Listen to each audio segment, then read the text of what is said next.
અમદાવાદના સત્યાગ્રહ છાવણી ખાતે પુરુષોત્તમ માસના અંતિમ દિવસે ભજન કીર્તન અને ગોવર્ધન પરિક્રમાનું ભવ્ય આયોજન કરવામાં આવ્યું હતું।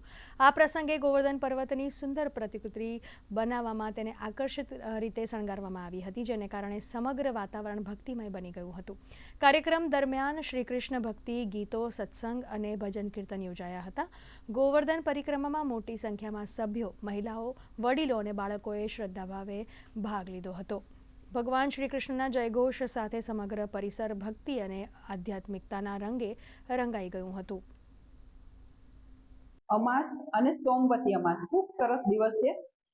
બધી બહેનોએ ખૂબ જ ઉત્સાહભેર ભાગ લીધો છે। દાન પુણ્યનો મહિમા હોવાથી બધાએ કોઈ પોતાની શક્તિ પ્રમાણે અને ભક્તિ પ્રમાણે દાન આપ્યું છે અને બહેનોને ભેગા થઈ અમે કીટનું વિતરણ કર્યું છે। સૌથી અગત્યની વસ્તુ એ છે કે ગોવર્ધન પર્વત બનાવ્યો છે અને એના ફરતે અમે 56 ભોગની રચના કરી છે। આખું ગોકુળિયું ગામ અમે બનાવ્યું છે।